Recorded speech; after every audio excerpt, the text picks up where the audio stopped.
Zion, happy Sunday. Senang dapat bertemu kembali dengan saudara semua di ibadah online hari ini. Sebelum kita memulai ibadah, kami sangat rindu mengajak saudara semua untuk bergabung di dalam corporate prayer yang diadakan setiap hari Senin jam 8 malam.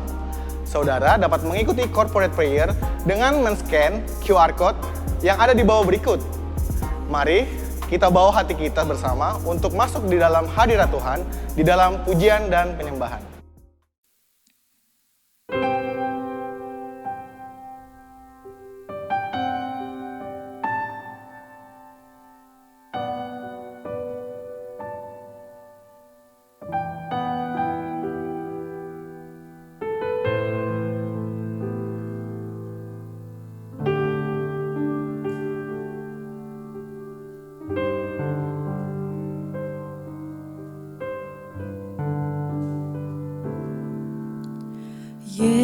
Yesus, ku cinta Kau, ku tinggikan, ku agungkan. Aku kan memuji-Mu, baik di dalam suka dan duka.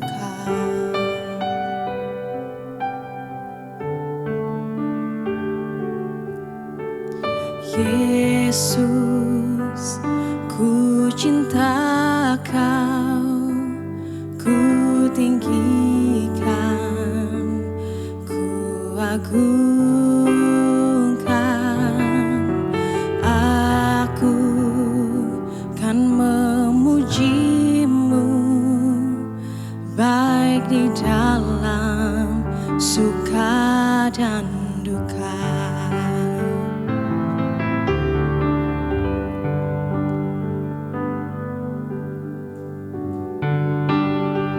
Sebab Kau layak terima pujian, sebab Kau layak terima pujian, sebab Kau layak ku agungkan. Yesus, Raja di atas segala raja.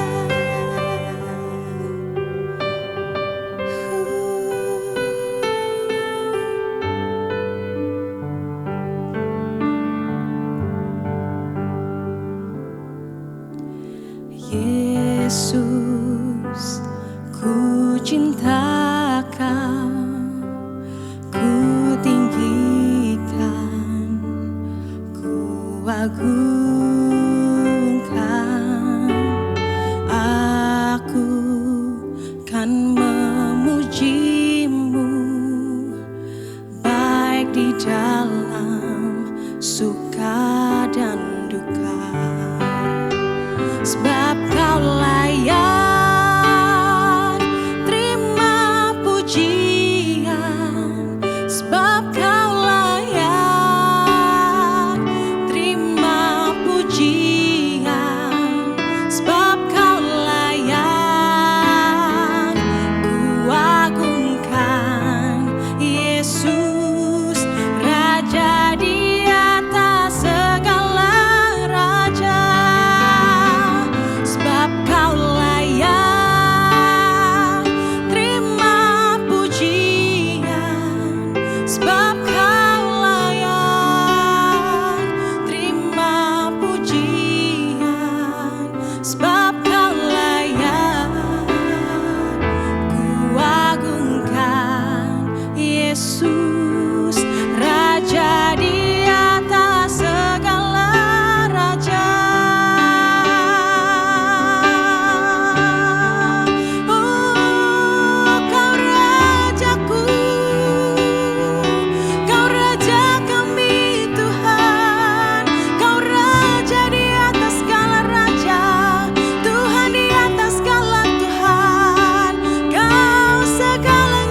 layak terima pujian, sebab kau layak terima pujian, sebab kau layak.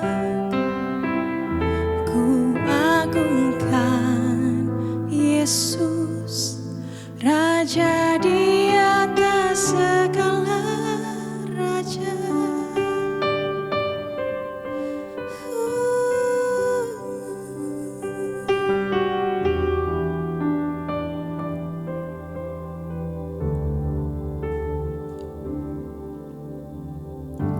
The Lord bless you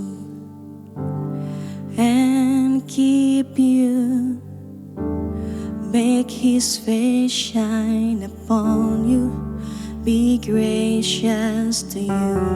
The Lord turn His face toward you and give you peace. Yes, God.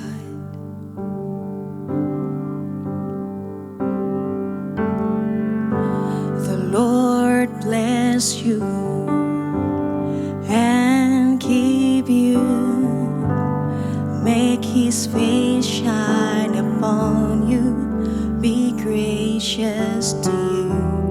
The Lord turn His face toward you and give you peace.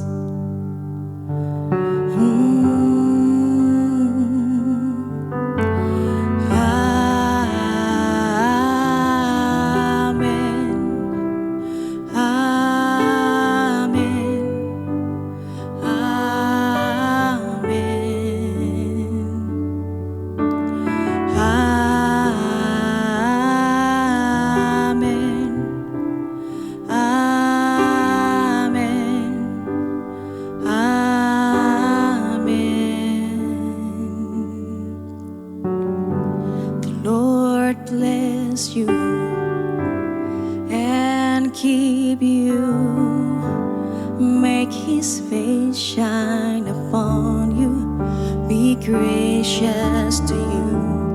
Lord, turn His face toward you and give you peace. Thank you, God.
His favor be upon you in 1,000 generations, and your family, and your children, and their children, and their children. May His favor be upon you and 1,000 generations, and your family, and your children, and their children, and their children. May His presence go before you and behind you and beside you, all around you and within you. He is with you, He is with you.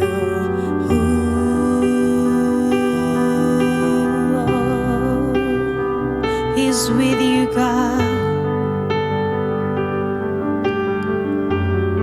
In the morning, in the morning, in the evening, in your coming, in your going, in your weeping and rejoicing. everything is for you, He is for you, He is for you, He is for you, He is for you.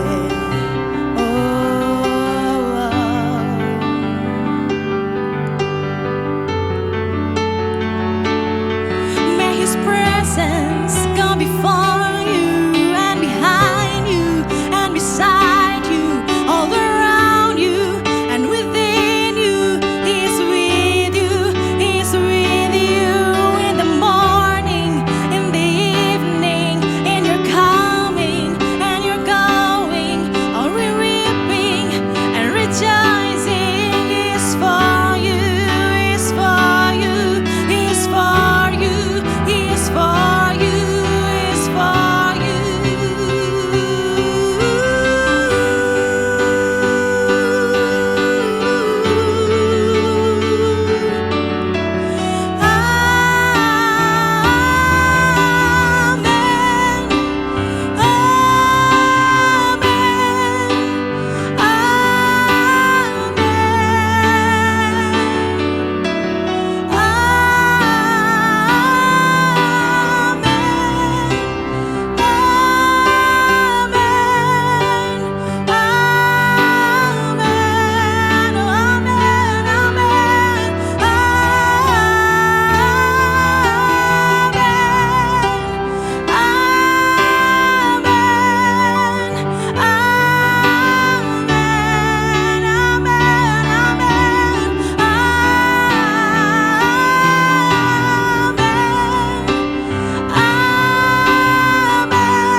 Thank you, God. Thank you, Jesus.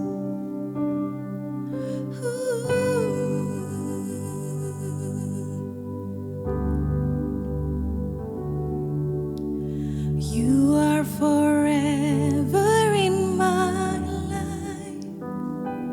You see me through the season.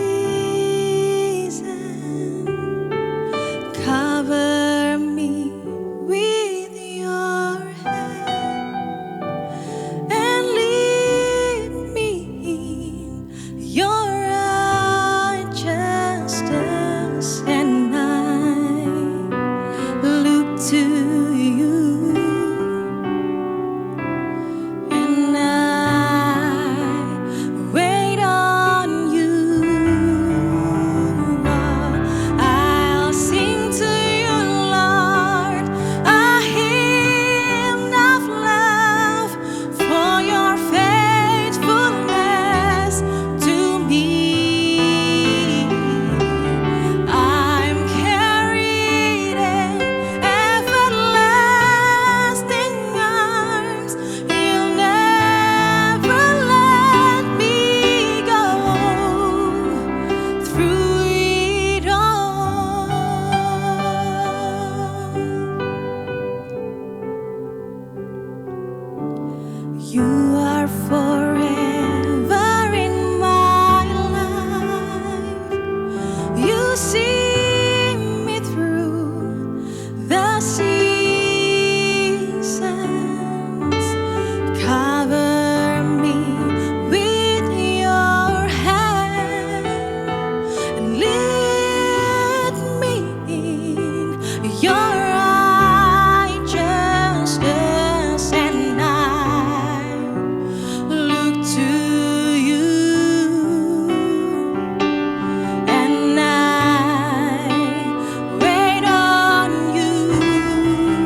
to me.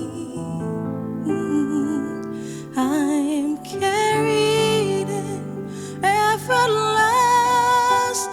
arms. You'll never let me go through it all.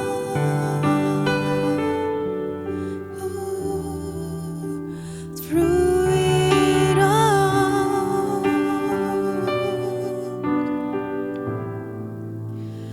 Through it all.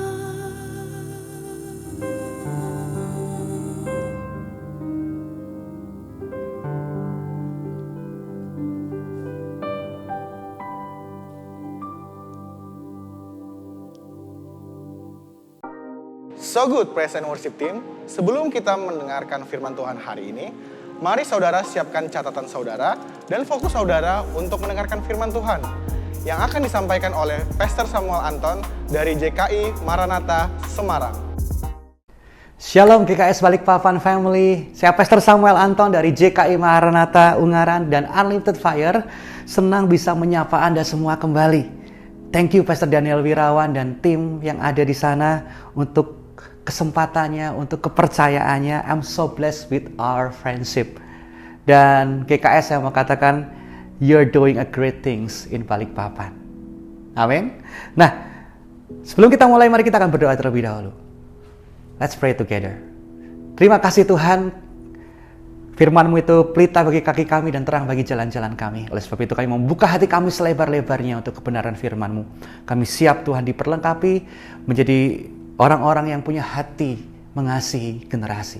Terima kasih Tuhan, kami siap hanya di dalam nama Tuhan Yesus kami berdoa dan mengucap syukur, haleluya, amin. Luar biasa. Nah, GKS Balikpapan Family, saya mendengar bahwa tema bulan ini adalah Trust in Generation atau percaya pada generasi. Wow, itu luar biasa sekali. Saya selalu bersyukur karena gereja ini sangat peduli kepada generasi. Karena tahukah kita bahwa church that do great with young generation, with young people, do great with all generation.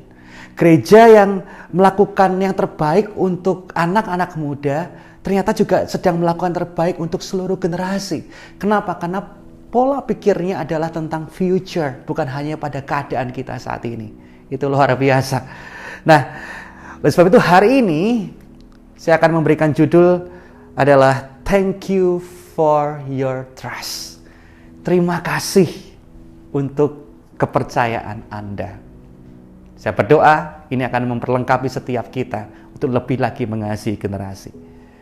Nah, GKS Balikpapan, ada seorang hamba Tuhan yang saya sangat look up gitu ya, saya sangat terberkati dengan hidup mereka, yaitu Pastor Hao dan Pastor Lia yang bergerak dalam pelayanan anak muda. Dia pernah berkata bahwa youth are leaders today, not just tomorrow. Atau generasi muda bukan hanya pemimpin di masa depan, tetapi mereka juga menjadi pemimpin di masa sekarang ini. Wow, that's so powerful. Nah, jika pemikiran itu ada dalam setiap kita, maka pola pikir kita sebagai gereja sudah bukan hanya apa ya yang kita bisa lakukan bagi generasi, bukan hanya itu, tapi apa ya yang kita bisa lakukan bersama dengan mereka. Anda menangkapnya? Jadi artinya kalau bersama dengan mereka, mereka harus diundang, mereka harus dilibatkan, mereka harus dipercayai. Bahkan seorang hamba Tuhan yang penulis buku leadership bestseller namanya Pastor Carey Nieuwhof, dia berkata bahwa it's time for older generation to stop talking about how to reach the next generation without including the next generation. Dia berkata, sudah saatnya generasi terdahulu berhenti berbicara bagaimana menjangkau generasi tanpa melibatkan mereka di dalamnya. Jadi ya, ini satu hal yang penting untuk setiap kita. Mungkin kadang-kadang kita sebagai pemimpin, sebagai generasi sebelumnya, yuk gimana ya caranya kita jangkau generasi ya. Kita sampaikan banyak hal, kita diskusi banyak hal, tapi kita lupa melibatkan mereka. Padahal mereka yang paling mengerti gimana menjangkau angkatan mereka, generasi mereka. Jadi sangat penting sekali untuk kita, setiap kita menjadi gereja yang melakukannya bersama-sama dengan mereka. Nah, pertanyaannya sekarang, apakah kita benar-benar mempercayai mereka? Mempercayai the next generation? Karena satu kali saya pernah membaca survei dari Bilangan Research, di mana dari 4.095 remaja Kristen di Indonesia, mereka berkata bahwa 1 dari 3 anak muda merasa bahwa tidak ada satupun orang yang mengasihi mereka dengan tulus dan sungguh-sungguh. Wow, itu fakta yang cukup menyedihkan. Dan kenapa bisa terjadi? Jangan-jangan mungkin salah satunya karena tidak ada orang yang benar-benar memberikan mereka fully trust atau kepercayaan. Nah, GKS Balikpapan family, percayalah, di sini saya nggak mau menggurui, gitu ya. Kita sama-sama belajar, tapi kita akan berefleksi bersama-sama sebagai gereja. Itu penting sekali. Mungkin kita juga berkata, Pastor, saya rasanya pengen banget mempercayai mereka, tapi kami itu sedang frustasi dengan mereka. Jadi teruntuk para pelayan-pelayan generasi, gitu ya, para pemimpin-pemimpin yang ada di gereja. Mungkin adakah dari Anda yang mungkin sedang mulai frustasi dengan pelayan generasi, terutama di masa ini, di masa pandemi. Mungkin kita berkata, aku nggak tahu lagi mau ngapain. Kita bikin ibadah di YouTube, viewersnya semakin turun, katanya kelamaan, gitu ya. Lalu kita buat ibadah di Zoom, ternyata yang ikut 60-70% memilih untuk off screen atau mematikan layar. Ini mau ngomong sama siapa gitu ya? Ada orangnya bener atau enggak gitu? Kok gelap semua gitu? Lalu kita mulai WA. Yang terjadi, kita WA mereka untuk mengajak ibadah gitu kan? Kita WA, yang terjadi cuma di-read doang, tapi nggak ada respon balik. Atau mungkin ada respon, tapi slow respon. Jadi di last minute, padahal kita udah siapin semuanya ya dengan baik, ibadah Zoom-nya, acaranya, tapi lama-lama, loh, kok nggak ada yang ikut ya? Dan tiba-tiba ada slow respon masuk. Maaf Kak, nggak bisa, soalnya ada ini, ada itu. Dan mungkin kita berpikir, aduh, terus mau digimanain lagi? Gimana mau percaya sama mereka kalau diginiin terus? Anda menangkap maksud saya? Atau mungkin Anda adalah orang tua, mungkin mempunyai anak remaja, capek Pastor, yang ada tiap hari itu dibantah terus. Selalu bilang, mama nggak ngerti aku, papa nggak ngerti aku. Lalu maunya apa sih? Gimana caranya ngerti mereka? Mungkin Anda lelah, mungkin Anda frustasi, I feel you.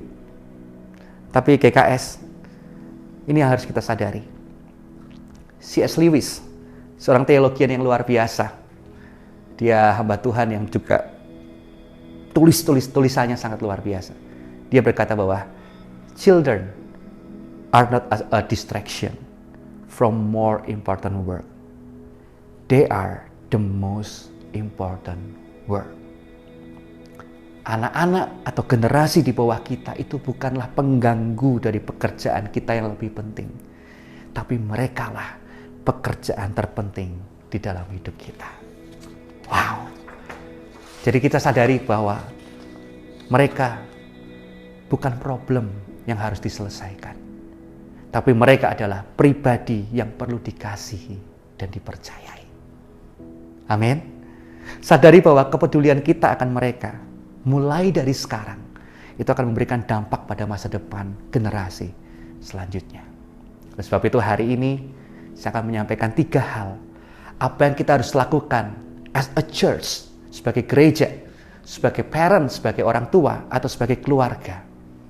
Apa yang harus kita lakukan kepada mereka? Yang harus kita lakukan adalah berikan mereka trust, kepercayaan. Nah, kepercayaan yang pertama adalah percaya, artinya kita menerima mereka sepenuhnya dan mengasihi mereka dengan sepenuhnya. Itu yang pertama. Nah, berbicara tentang penerimaan, tidak ada teladan yang lebih baik selain Tuhan Yesus sendiri. Amin. Ada satu kisah yang menarik yang Yesus contohkan dari sebuah penerimaan. yaitu tentang Sakius.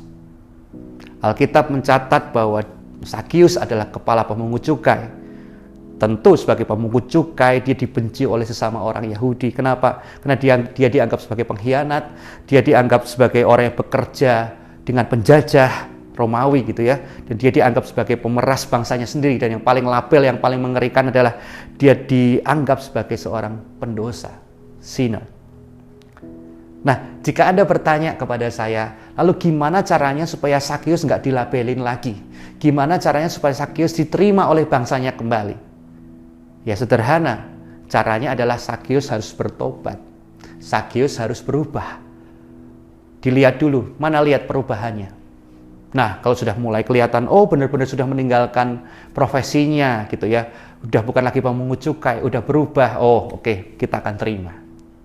Itu tentunya. Tapi kenyataannya kalau kita lihat, semakin dia dituntut, semakin dia didesak, semakin dia dibicarakan, diberikan stigma-stigma, ditancapkan dalam hidup Sakius, yang terjadi adalah Sakius tetap saja tidak berubah. Itu kenyataannya. Dia tetap saja menjadi kepala pemungut cukai. Malah mungkin keadaannya lebih parah, makin menjadi-jadi. Tapi apa yang dilakukan Yesus itu beda. Ini yang kita perlu belajar as a church, as a parents, as a family, untuk menerima generasi. Yuk, mari kita lihat bersama-sama dalam Lukas 19 ayat yang ke-5 sampai yang ke-6. Demikian firman Tuhan. Ketika Yesus sampai ke tempat itu, ia melihat ke atas dan berkata, "Sakius, segeralah turun, sebab hari ini aku harus menumpang di rumahmu." Lalu Sakius segera turun dan menerima Yesus dengan sukacita. Wow. Setelah mendengar apa yang dikatakan Yesus, Sakius begitu bersukacita. Why? Kenapa? Sederhana. Karena Sakius merasakan sesuatu yang tidak pernah dia rasakan sebelumnya. Ketika orang-orang di sekelilingnya menuntut Sakius untuk berubah terlebih dahulu, tapi ada satu pribadi yang datang kepadanya dan membawa kasih dan penerimaan terlebih dahulu. Ini luar biasa. Satu hal yang harus kita pahami adalah bahwa Yesus sedang mengajarkan kepada kita bahwa penerimaan selalu mendahului perubahan. Wow, penerimaan selalu mendahului perubahan. Tapi seringkali tanpa kita sadari kita menuntut seseorang untuk berubah terlebih dahulu, baru kita mau menerima. Padahal yang dibutuhkan untuk sebuah perubahan adalah penerimaan terlebih dahulu. Karena sebenarnya hanya kasih dan penerimaan yang dapat menghasilkan perubahan hidup. Bukan penghakiman dan ketidakpercayaan. Karena penghakiman hanya menciptakan penolakan dan kepahitan. Amin.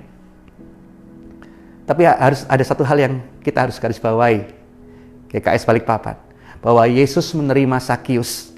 Tapi bukan berarti Yesus setuju dengan perbuatan-perbuatan Sakius sebagai pemungut cukai. Karena kita harus ingat ini. Penerimaan bukan berarti satu persetujuan. Acceptance doesn't mean approval. Karena tentunya kita harus melandasi dengan dasar-dasar dan prinsip-prinsip firman Tuhan yang tidak terkompromikan. Tapi sebuah pertanyaan di hati kita ya setelah mendengar ini semua. Lalu setelah Yesus memberikan penerimaannya, Yesus memberikan kasihnya, mungkin kita penasaran, lalu perubahan apa yang terjadi dalam hidup Sakius? Ada nggak sih perubahannya ketika penerimaan dilakukan? Ini yang luar biasa. Lukas 19 ayat ke-8. Demikian firman Tuhan. Tetapi Sakius berdiri dan berkata kepada Tuhan, "Tuhan, setengah dari milikku akan kuberikan kepada orang miskin. Dan sekiranya ada sesuatu yang kuperas dari seseorang, akan kukembalikan 4 kali lipat." Wow. Jadi pertanyaannya sekarang saya mau katakan, apakah itu hal yang mudah sebelumnya? Itu bukan hal yang mudah. Sakius itu pemungut cukai. Bahkan ada satu kisah, ini di luar kisah Sakius. Ada seorang pemuda yang saleh, yang kaya raya, kalau Anda masih ingat. Itu ada dalam Matius 19. Seorang yang sudah melakukan sepertinya hal yang sempurna gitu ya. Dia tidak membunuh, tidak berzina, tidak mencuri, tidak mengucapkan saksi dusta, menghormati orang tuanya dan sesamanya. Kayaknya nggak ada kekurangan. Satu kali pemuda yang kaya raya itu datang kepada Yesus. Apalagi yang kurang daripadaku? Guru yang baik. Lalu Yesus berkata dalam Matius 19 ayat 21 sampai ke 22. Kata Yesus kepadanya, jika engkau hendak sempurna, pergi, jualah segala milikmu dan berikanlah itu kepada orang-orang miskin. Maka engkau akan beroleh harta di sorga. Kemudian datanglah kemari dan ikutlah aku. Apa yang terjadi? Pemuda yang kaya raya itu enggak berkata, oke, aku akan lakukan saat ini juga. Tapi dia undur. Dikatakan dia pergi dengan sedih karena banyak hartanya. Kalau kita kembali ke kisah Sakius, dia mungkin bukan dipandang sebagai orang yang saleh. Dia bukan dipandang sebagai orang yang wah kelihatan sempurna. Tapi dia melakukan sesuatu yang bahkan kalau kita baca kisah Sakius, Yesus nggak minta. Kalau yang pemuda yang kaya raya tadi kan Yesus minta, jualah hartamu, ya kan? Tetapi yang ini Yesus nggak minta. Tapi Sakius seorang pendosa. Dia bisa berkata, Tuhan, setengah dari milikku akan kuberikan kepada orang miskin. Dan sekiranya ada sesuatu yang kuperas dari seorang yang akan kukembalikan 4 kali lipat. Itu luar biasa. Kenapa Sakius bisa berubah seperti itu? Karena Sakius sudah menemukan dan berjumpa dengan sesuatu yang lebih berharga dari apa yang dia punya. Dari segala harta kekayaannya. Dia sudah berjumpa dengan kasih. Dia berjumpa dengan penerimaan. Dan dia berjumpa dengan keselamatan yang ada di dalam Yesus. Oleh sebab itu mari kita sebagai pemimpin rohani, youth leaders, orang tua, gereja. Mungkin hari-hari ini kita kebingungan dan frustasi. Gitu. Kenapa ya anakku nggak mau berubah ya? Kenapa mereka nggak mau berubah ya? Atau kenapa anak-anak gerejaku tidak ada perubahan? Jangan-jangan selama ini kita tidak melihat perubahan karena kita terlalu sibuk menuntut mereka untuk berubah. Padahal firman Tuhan katakan dalam Roma 15 ayat yang ke-7, luar biasa sekali. Sebab itu terimalah satu akan yang lain, sama seperti Kristus juga telah menerima kita untuk kemuliaan Allah. Amin. Karena cara terbaik untuk membuat seorang berubah adalah membanjiri mereka dengan penerimaan. Sehingga mereka mulai secara sukarela untuk berubah. Karena penerimaan adalah jalan masuk untuk kasih mengubah kehidupan seseorang. Wow, Anda diberkati, amin. Jadi yang pertama, trust. Cara kita memberikan trust adalah dengan memberikan penerimaan dan kasih kepada hidup mereka. Karena penerimaan selalu mendahului perubahan. Kenapa kita nggak lihat orang berubah? Karena kita selalu menuntut perubahan dulu dari mereka tanpa memberikan penerimaan. Amin. Nah, sekarang yang kedua, Bapak bisa dikasih Tuhan, GKS. Yang kedua, percaya apa yang harus kita berikan bagi generasi ini. Yang kedua adalah percaya, artinya kita memberikan diri kita untuk menjadi tempat yang aman bagi mereka. A safe place for this generation. Kenapa? Ini penting sekali, terutama di masa-masa saat ini, masa-masa pandemi. Presiden dari Barna, sebuah badan survei yang luar biasa legit ya, valid di Amerika. Presidennya namanya David Kinnaman. Dalam video seriesnya 5 Essential Conversation about Ministry to the Next Generation. Dia menekankan bahwa ternyata mental health, kesehatan mental adalah ranah baru yang harus diperhatikan gereja dalam pelayanan generasi muda saat ini.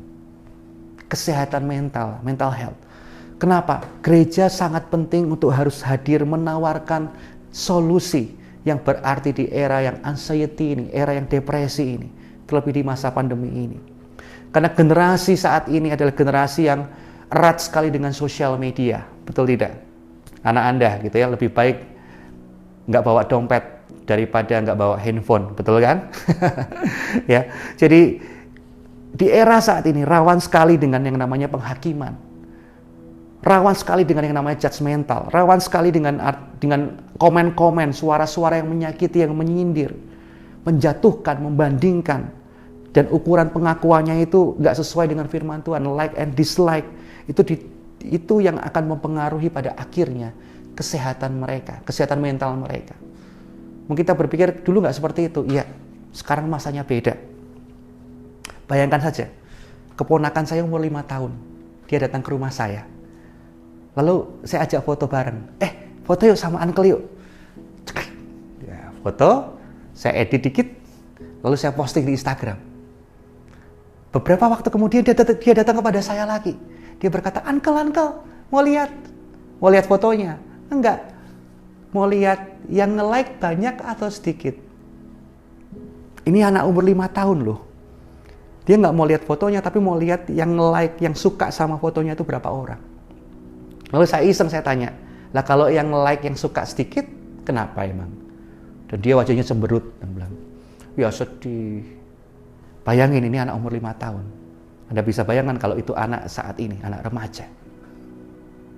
Ukurannya adalah masalah like and dislike. Saya teringat satu sesi di platform namanya Clubhouse. Ada seorang pemudi yang begitu frustasi. Dia mengalami mental health issue.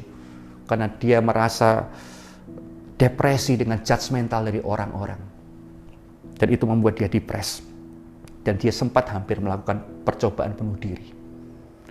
Satu kali dia mencoba terbuka dengan pemimpin rohaninya. Dia mencoba terbuka dengan gerejanya. Tetapi yang dia dapatkan adalah jawaban yang shortcut, yang potong kompas. Apa maksudnya? Contohnya seperti ini. Setelah pemudi ini sharing, jawabannya adalah, "Halah, masa gitu aja kok stres? Mana imanmu? Kamu kan anak Tuhan." Apakah itu salah? Enggak. Tapi itu shortcut. Itu enggak menuntun mereka. Makanya pemudi itu frustasi. Dia menangis dan berkata, aku juga maunya seperti itu. Aku juga maunya punya iman yang kuat. But how? Please help me. Dia pengen punya tempat yang aman tuh. Dia bisa dipulihkan di situ. Bertumbuh di situ. Hati saya terenyuh. Karena saya mau katakan bahwa mungkin bagi kita masalah mereka bukan apa-apa. Tapi bagi generasi ini, their struggle is real. Gitu ya. Their struggle are real. Jadi gereja harus menjadi safe place untuk generasi. Tempat yang aman bagi generasi. Jadilah tempat yang aman yang tidak menganggap remeh pergumulan mereka. Jadilah jembatan bagi mereka yang sedang mengalami suffering. Berikanlah mereka ruang empati yang penuh dengan doa kita, dukungan kita, dan encouragement kita. Ini bukan memanjakan, tetapi kita mau mengerti dan kita mau hadir. Karena dalam survei bilangan research memberikan data yang juga mengagetkan kita bahwa remaja Kristen di Indonesia itu merasa kesepian. Merasa kesepian.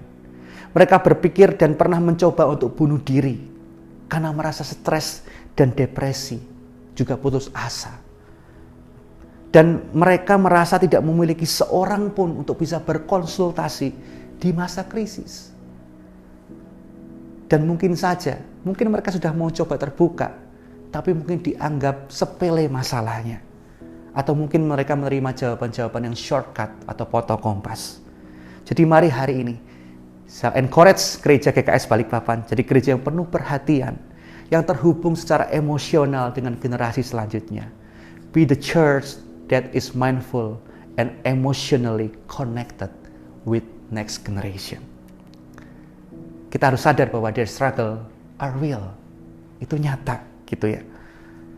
Mereka rindu kita berkata kepada mereka, "Hey, kami hanya ingin kamu tahu bahwa kami ada di sini untuk mendukungmu dan membantumu di situasi yang sedang kamu alami saat ini." Daripada kita berkata, masa gitu aja kok stres? Mana imanmu? Ingat bahwa respon dan perkataan dan jawaban kita bisa menjadi tembok atau menjadi jembatan untuk mereka. Oleh sebab itu, sebagai gereja atau sebagai orang tua, as a parent, as a family, dalam pelayanan generasi, kita sangat butuh belajar mendengar bukan untuk sesegera mungkin memberikan jawab atau solusi, tetapi mendengar untuk mengerti dan memahami mereka. Kita ada untuk menyediakan telinga kita untuk mendengar apa yang mereka alami dan rasakan. Dan kita bisa berkata, mungkin aku nggak gitu ngerti pergumulanmu, tetapi aku hanya ingin kau tahu bahwa aku menyediakan telingaku untuk mendengar dan menyediakan hatiku untuk hadir dan mendampingimu melewati semua ini. Wow. Sadari bahwa terkadang apa yang terlihat dari luar tidak selalu sama dengan apa yang sebenarnya terjadi dalam hati mereka. Oleh sebab itu, ya, ini pekerjaan rumah bagi kita semuanya. Yang perlu kita lakukan bersama-sama as a church, as a family. Memang masalah-masalah ini nyata, it's real, dan sedang terjadi. Dan bisa saja itu dialami oleh anak-anak muda di gereja kita, atau mungkin di rumah kita, atau mungkin itu anak-anak kita. Jadi intinya adalah kita gerejanya harus lebih peka untuk hadir dan mau menjadi tempat yang aman untuk generasi. Sehingga mereka bisa jujur dan terbuka tentang keadaan yang sebenarnya mereka sedang alami. Dan saya percaya pelayanan yang lahir dari hati akan menyentuh ke hati. Amin. Oleh sebab itu Efesus 4 ayat 29 dalam terjemahan versi mudah dibaca berkata sangat powerful. Bila kamu berbicara, jangan katakan yang buruk, tetapi katakanlah yang perlu, yang dapat menguatkan iman orang lain, sehingga ucapanmu menolong orang yang mendengarnya. Mari, jadilah safe place for this generation, sehingga perkataan kita, kehadiran kita, itu menolong setiap mereka. Amin. Ada diberkati? Oke, sekarang kita masuk yang poin yang ketiga. Lalu percaya dalam hal apa? Tadi yang pertama, percaya dengan cara kita menerima mereka, mengasihi mereka. Yang kedua, kita percaya dengan cara kita hadir menjadi tempat yang aman bagi mereka. Dan yang ketiga, percaya artinya kita memberikan kesempatan yang mungkin di luar sana tidak diberikan untuk mereka. Kesempatan yang tidak bisa mereka dapatkan di luar sana. Itu yang harus kita berikan. Rasa trust itu, kepercayaan itu. Nah, apa maksudnya, Pastor? Satu kali dalam siaran mingguan kami, setiap hari Senin di radio, yaitu 60 Mbps, bersama dengan tim Unlimited Fire. Satu kali, salah satu pastor di Unlimited Fire, yaitu Pastor Yusuf Rogoyono, menyampaikan satu hal statement yang menancap di hati saya. Seringkali kalau kita berbicara tentang pelayanan generasi, kita selalu berbicara tentang relevan, betul kan? Nyambung. Dan dia berkata seperti ini, menjadi relevan, itu membuat kita connect, membuat kita nyambung, membuat kita terhubung dengan generasi. Tetapi hanya kasih yang membuat kita tetap bertahan untuk tidak menyerah kepada hidup mereka. Wow. Karena memang ada kalanya kepercayaan yang kita berikan bisa aja berujung kekecewaan. Tapi siapkah kita untuk tetap mengampuni dan memberikan kesempatan kembali untuk mereka? Kalau sekedar relevan, tanpa ada kasih, kita bisa mudah menyerah. Tapi hanya kasih yang membuat kita bisa tetap bertahan untuk tidak menyerah kepada hidup mereka. Amin. Saya pun pernah mengalami. Satu kali saya dan istri mencoba menolong seorang anak yang drop out, dan bahkan orang tuanya pun menolak anak itu. Udah nggak peduli dengan anak itu. Sampai pada akhirnya kami memutuskan untuk mengajak anak itu tinggal di rumah kami. Kita masukin ke kursus supaya dia dapat sertifikat, dan pada akhirnya dia bisa bekerja mungkin di pabrik atau sesuatu yang dapat memberikan masa depan untuk hidupnya. Lalu kita sediakan uang saku bulanan, mingguan, dan kita sediakan transportasi, yaitu motor kesayangan saya. Itu motor warisan dari papa saya. Everything doing well. Dia menunjukkan perkembangannya. It's good. Tapi satu kali dia ketemu dengan seorang cewek, dan akhirnya mereka berpacaran, dan akhirnya mereka memutuskan untuk lari dari rumah saya, pergi dari rumah saya. Tapi bukan hanya pergi dari rumah saya, tapi motor saya juga ikut ke bawah gitu ya. Tapi puji Tuhan, oleh seorang sahabat, pada akhirnya motor itu bisa diselamatkan. Tapi hati saya sedih. Aduh, ini orang mau ditolong kok. Justru nggak ngerti maksudnya. Dan akhirnya meninggalkan kami. Tapi ya sudah, itu keputusannya. Tapi sampai satu kali, kami mendengar bahwa ternyata anak itu sudah menikah. Dan istrinya mau melahirkan. Dan mereka dalam kondisi yang tidak mudah secara finansial, secara ekonomi. Ketika mendengar itu, jujur dari hati saya, ada rasa geram dan berkata, ya salah sendiri. Udah mau diarahkan masa depannya yang terbaik, malah ngambil keputusan sendiri, ya sekarang susah, ya salahmu sendiri.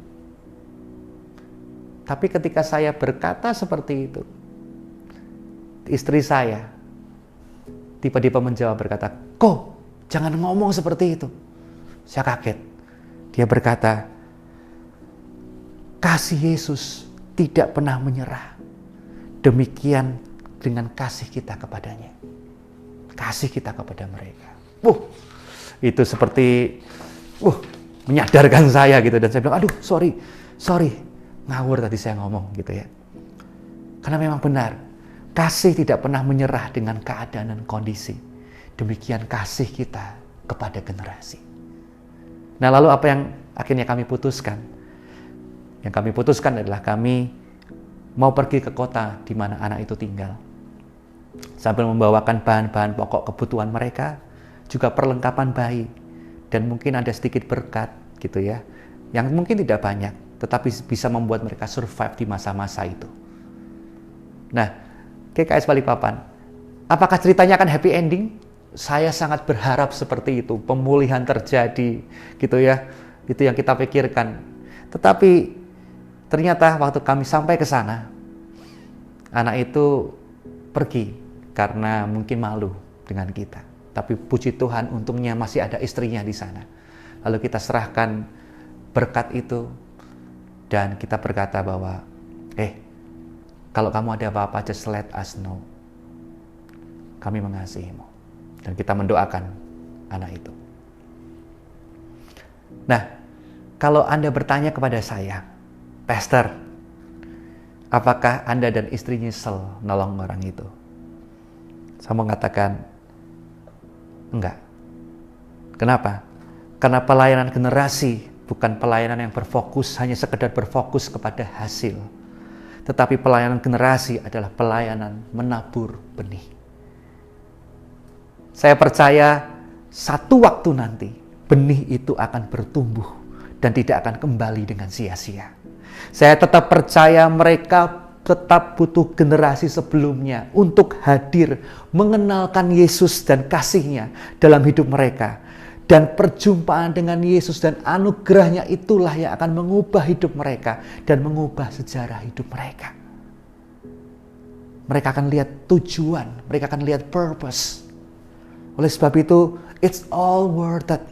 Itu semua layak untuk diperjuangkan. Amin.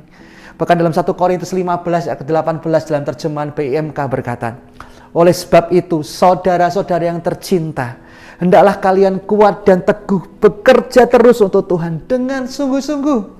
Sebab kalian mengetahui bahwa semua yang kalian kerjakan untuk Tuhan tidak akan percuma. Tidak akan percuma. Tahukah kita bahwa pelayanan Next Generation itu berbicara tentang menabur benih. Bukan sekedar melihat hasilnya saat ini juga. Tapi itu layak diperjuangkan. It's all worth it. Amin. Saya selalu ingat apa kata Papa mertua saya, Ketua Sinode dari Jemaat Kristen Indonesia, Pastor Adi Sutanto. Setiap kali dia memberikan kesempatan kepada anak muda yang berbuat salah, saya sendiri kesel gitu ya. Kenapa kok dikasih kesempatan terus ya? Satu kali dia berkata, Anton, kalau kita tidak terima dia, siapa yang mau terima dia? Wah, waktu dengar itu, saya sadar. Walaupun mungkin tentu dalam prosesnya, selalu di dalamnya ada yang namanya didikan, ada yang namanya tongkat, supaya orang itu pada akhirnya menjadi pribadi yang lebih baik lagi. Tapi memang, the best way I can love God is by loving people God love. Cara terbaik yang saya bisa mencintai Tuhan adalah dengan mencintai orang-orang yang dia cintai. Itu kata Reggie Joiner. Oleh sebab itu, saya mau katakan saya bisa melayani Tuhan, berdiri di sini. Itu juga karena support dari senior pastor saya. Gitu ya. Mungkin saya ingat waktu saya masih youth, pertama kali diberikan kesempatan untuk berkhotbah di gereja, di ibadah umum. Di masa-masa itu belum seperti sekarang yang memang banyak gembala-gembala yang memang sudah terbuka untuk itu. Tapi di masa-masa itu masih sangat sakral gitu ya. Wah, kalau nggak gembala sidang nggak mantep gitu. Nah, saya diberikan kesempatan di situ. Dan tahu nggak, Bapak Ibu sudah dikasih Tuhan GKS, waktu itu bukan masa-masa yang mudah. Banyak suara-suara yang rasa tidak percaya. Dan bahkan ketika saya berkhotbah, di tengah-tengah khotbah, ada yang berdiri dan menghardik. Saya nggak setuju. Itu terjadi. Hati saya hancur. Saya merasa it's done, game over, selesai. Dan ketika saya turun, saya ingat senior pastor saya rangkul saya dan berkata, I'm so proud of you. Bahkan lebih dari khotbahmu, engkau sudah menunjukkan apa itu namanya kedewasaan, self-control. Karena kamu tetap menyelesaikan khotbahmu dan tetap tenang. Walaupun jujur saya nangis, saya hancur. Tapi satu kali juga senior pastor saya bertemu dengan orang-orang tersebut dan berkata, mungkin kau nggak ngerti keputusan apa yang aku lakukan hari ini. Tapi satu kali nanti kau akan sadar, kau akan bersyukur dengan keputusan yang aku ambil. Dengan menyediakan kesempatan, memberikan kepercayaan bagi the next generation untuk menyampaikan firman Tuhan. Untuk berkhotbah. Dan singkat cerita, benar, saat ini jemaat di gereja kami sangat bersyukur dengan regenerasi yang dilakukan di gereja kami. Ada banyak hamba Tuhan yang baru, yang muda, yang Tuhan percayakan. Luar biasa. Dan bahkan orang yang menghardik itu sekarang menjadi supporter terbesar untuk kami. Jadi ketika kami berkhotbah, dia yang aminnya paling keras. Amin. Yes, Pak Pendeta. Amin. Itu yang terjadi. Jadi saya mau katakan, tetaplah berikan kesempatan. Tetaplah berikan kepercayaan. Walaupun mungkin awalnya kita melihat kegagalan. Tetaplah berikan kesempatan. Percayalah, apa yang kita tabur tidak akan sia-sia. Dan mungkin saat ini kita belum melihat hasilnya. Mungkin saat ini kita belum melihat dampaknya, Bapak Ibu sudah dikasih Tuhan. Tapi saya mau mengucapkan terima kasih. Terima kasih. Dan terima kasih untuk terus lakukan hal ini kepada generasi. Untuk terus melayani generasi. Untuk terus memberikan kesempatan kepada mereka. Terima kasih untuk terus percaya kepada mereka. Karena pada satu titik nanti kau akan lihat buahnya, bahwa hidup mereka ada potensi yang akhirnya keluar dari hidup mereka. Karena ada orang-orang yang percaya. Ada orang-orang yang memberikan kesempatan. Ada orang-orang yang bahkan ketika mereka gagal berkata, I'm so proud of you. You can do it. Amin, GKS.